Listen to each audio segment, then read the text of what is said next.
So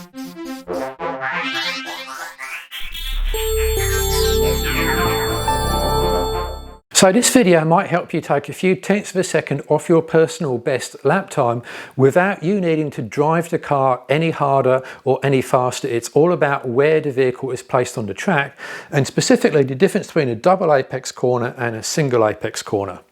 So let's get into what we mean by that, and let's start with your classic in-out first, which I'm sure you've all been taught, which is you start at the outside of the corner, you come in for an apex, and then you track out there. That gives you a great arc through the corner. We're not going to get into late and early apexes now, but that's your basic classic line. Now your double apex corner typically is a wider corner, a longer corner like this, and you come in, stay outside for a single apex like that, pick up the apex here and off you go. For the double apex, it looks fairly similar, but you'd come in, take an apex here, and then pick up the second apex there and out. And it's the difference between these two and when you should use, I'm going to get into with the video today. All right, now before we do that, we need to establish a little bit of theory, and I've got three cars here. We've got a green, a yellow and a red, and each of them are travelling around their respective circles at the absolute limit of their tyre traction at a absolutely constant speed. And that's something we need to establish so we can go any further and explain what's happening with the single and double apex. Now, for that to happen, there's centripetal force which is pushing the car out, and that's balanced exactly by the tyre force which is basically stopping that car sliding off. And then you can replicate this at home. You can take something like this shackle, wave it around like that slowly, and then go faster, and you feel that there's a greater force. It kind of makes sense, right? Now it turns out there's actually an equation you can use to calculate the amount of force which is trying to push these cars off that circle, and that is force equals mass times velocity over the radius. And the interesting thing here is the velocity squared, because what that means is that it's not linear, so we double the circumference of the circle and you can't double the speed. So let's run the numbers now. We're going to take a vehicle, a green one, mass of 1200 kilograms, radius circle of 20 meters, and that gives us a circumference of 126 meters. Centripetal force of 3 kilonewtons, and that's equivalent to the grip of the tires, and that means that we have a speed around here of 25 kilometers an hour, and that means it's going to take 17.8 seconds for this green car to do its circle. Now if we move on to the yellow one, this has got a 30 metre radius. Again, 1200 kilograms, 30 metre radius. Now the circumference is greater because this is obviously larger, so we've got 188 metres to travel. We're going to assume that the tyres are the same, 3 kilonewtons centripetal force balanced by the tyres, and we can now go to a faster speed of 31 kilometres an hour, another 6 kilometres an hour faster. However, because the distance is so much greater, it's going to take this car nearly 22 seconds to do its circle. And then the same thing with the red car as well. So we've got a 40 metre radius. This time this circle is 251 metres, and yeah, we can go faster. We can go up to 36 kilometres an hour now, assuming that same 3 kilonewton centripetal force and tyre grip, but it's going to take 25 seconds for this car to do a circle. Now if you ever try to hang a pass around the outside of someone on a racetrack, now you know why. Physics is working against you. It's not just the dirt on the outside of the racetrack. It's actually a physics problem, and it is hard to do. All right, now I should point out here that we've got 20 to 40 metres. That's 40% longer time, so it is quite significant. And also this doesn't account for aerodynamics. I'm aiming this at your weekend warrior, track day type person here. I'm not talking about Formula 1 drivers, etc. You've got lots and lots of aero downforce, because that would throw out the centripetal force equation, so we're not going to get into that. And basically the bigger the circle, the longer it takes to turn. All right, so now you're going, hang on now. You just said that this was a good line, and now you're saying no, you've got to take a shorter line. Well, no, because if we take the shorter line denoted by this purple here, then you're going to have to go around this corner quite slowly, because that's an arc. And again, what we've just shown here is the shorter the arc, the lower the speed. You're going to have to brake really early here whilst this guy's still at full throttle. you're braking here already, and then you can't get onto power till this point because you've basically gone around a constant radius. You're using all of your grip to turn the corner. So this purple line here is definitely slower than the classic red line. But we're not talking about that with double apex. If you look at a double apex line here, it's always going to be around a larger radius corner, usually 180 or thereabouts. And if you look at that, that starts to get a lot closer to the circle here at more of a constant speed. And that's why this theory is relevant. All right, so let's go to Phillip Island, a famous racetrack in Australia. We're going to take a look at turn 2 and we're going to take a look at turn 9 over here. I'm going to show you what turn 2 looks like from inside the car.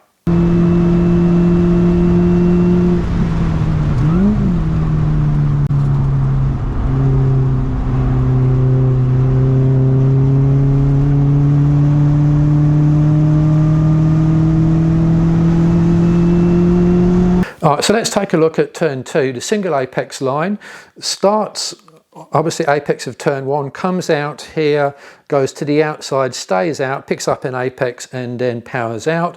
The double apex line stays on the inside, picks up the apex about here, comes out to about third half track, picks up another apex and powers out there. So the first thing we want to do is actually measure those lines, and you can actually do that on Google Maps fairly easily, and I've already done that, and it turns out that there's a difference. The single apex line is 689 meters and the double apex is 680 meters, so that's 9 meters already.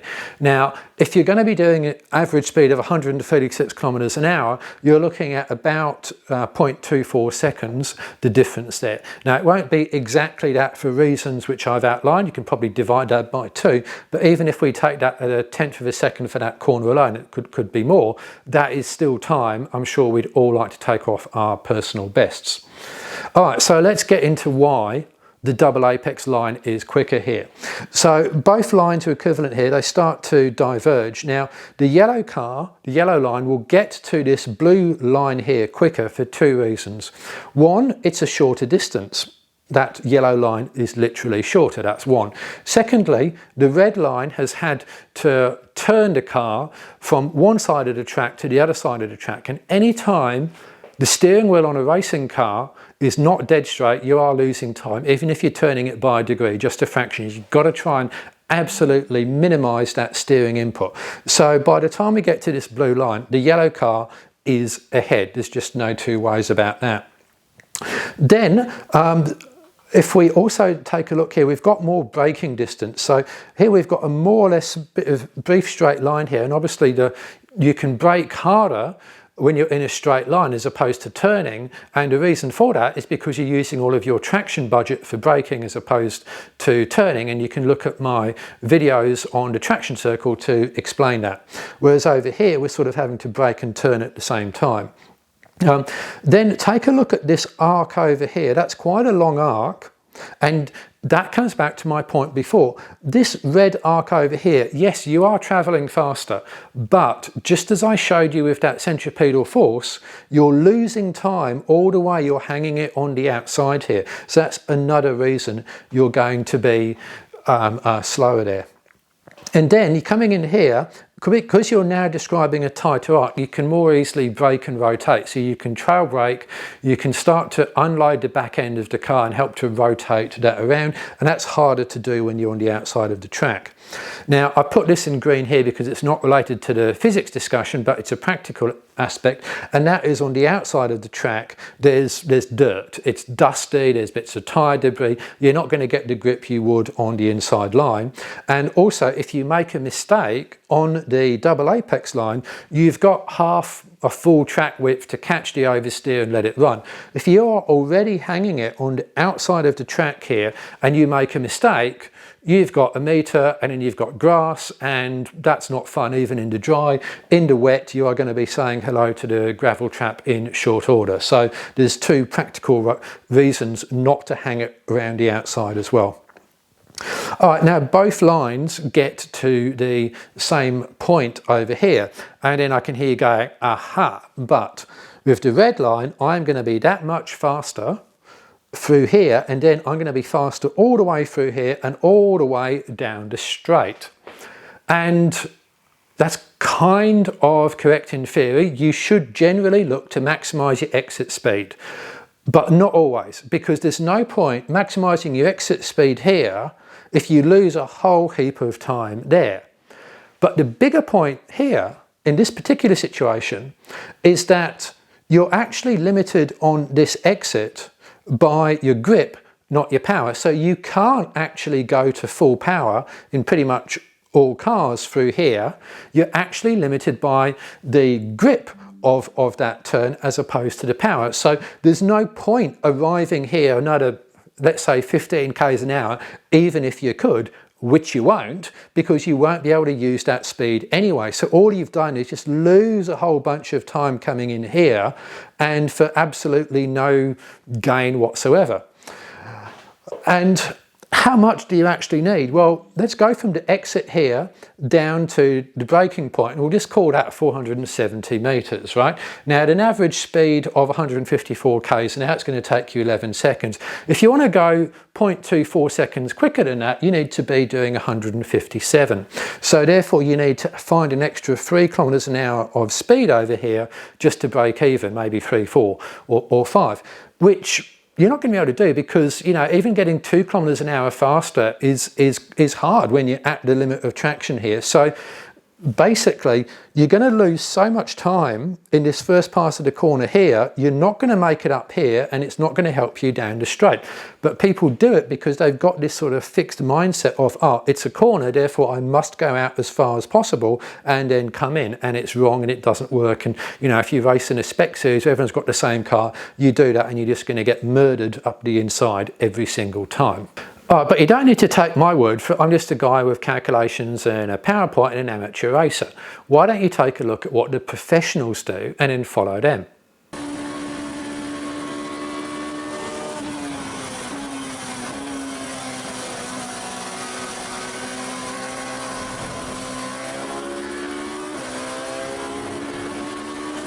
I'm pushing pretty hard here.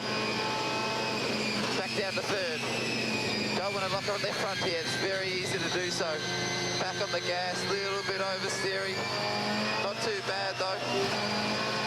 Feeling pretty good. All right, now we're going to jump across to turn 9 now, and I'm going to show you that from in-car as well.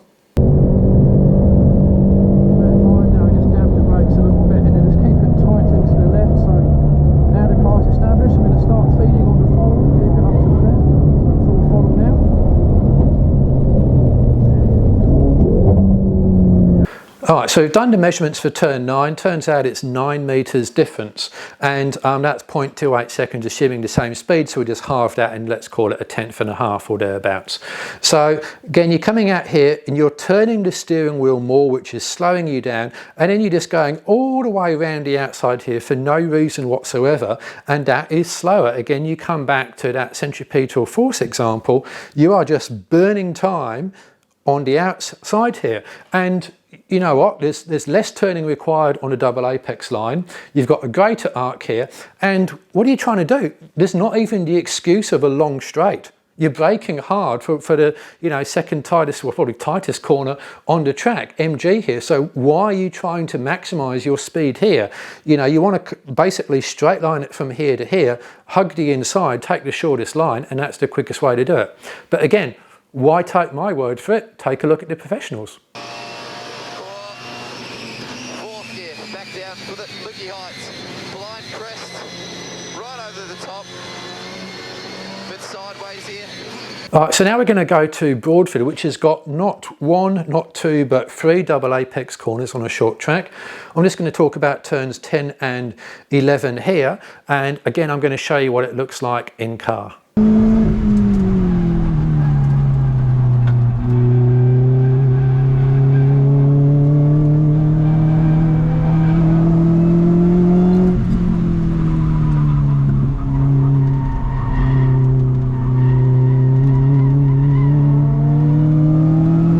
Again, I've done the measurements here, and it turns out that there's 5 meters difference, but the average speed is fairly low. I'm going to pick it at 85 kilometers an hour, so that's 0.2 seconds. And again, we can halve that and call that a 1/10 of a second. But a 1/10 of a second is a 1/10 of a second. I'd be pretty happy with that, knocking off my personal best. So again, people come out here, come in and you're not any quicker. But again, where's your long straight here? Why are you burning time doing a greater arc out here when you could be doing a shorter arc and turning in nicely down this downhill, getting the car to rotate and picking up and then coming all the way out there? And again, there's no long straight there. So turn 11, again, done the numbers, so that's 8 meters difference.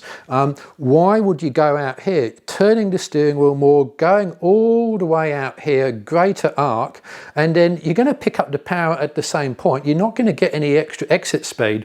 So the difference there is 0.3 of a second. Again, let's just halve that for the sake of argument. That's 1/10.5. So by going all the way out here, all the way out there, you're probably 0.3, half a second slower just by taking the wrong line.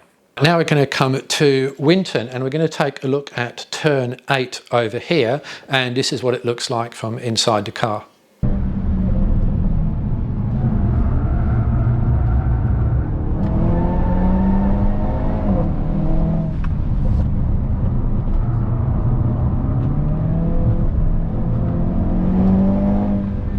Okay, so here's the lines. Now the double apex line will come out and it will stay out here, and we actually take a double apex, a small double apex around turn 8 here, just a tiny little one like half a metre out, but it still is kind of a double apex there.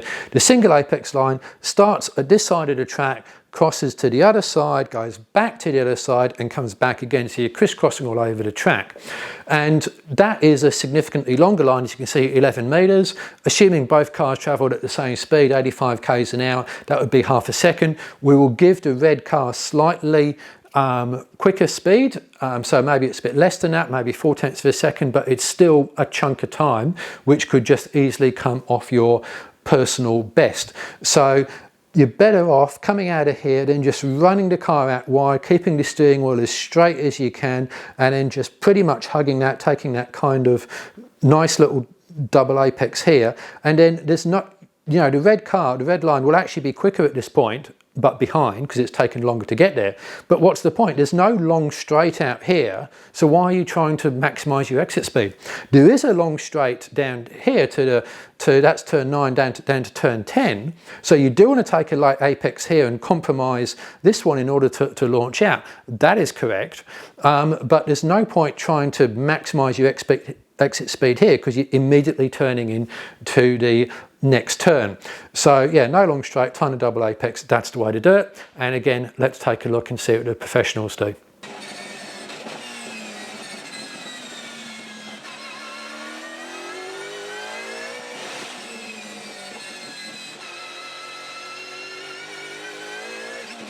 All right, so let's summarise then. So the outside in outside is not always right. Racing lines are way more complex than that, and this is just one example. Now, you've always got a trade-off between the quickest speed through a corner and a fast exit speed, which you can then carry down the straight. And it's not always correct to maximise the exit speed if in doing so you compromise your speed through the corner so much you end up with a net loss. Now, your constant speed corners or near constant speed corners, like your big double apexes, generally the shortest path tends to be the quickest, and your big 180 corners, they are generally your double apex corners. And you notice I'm saying generally because there's always going to be an exception. Now here's the thing you've got to think about. Will a single apex get you a faster exit? And if it will, is the extra time taken to get it worth it? And fundamentally, the one thing you've got to take away from this is that racing lines are complex and they are really difficult to understand. The best way to do it is to watch in-car of professional racing drivers racing preferably non-aero cars, which are pretty quick, because you can bet they will have figured out exactly what the best lines are. So I hope you found this video useful. Any questions, please drop them in the comments, and thanks for watching.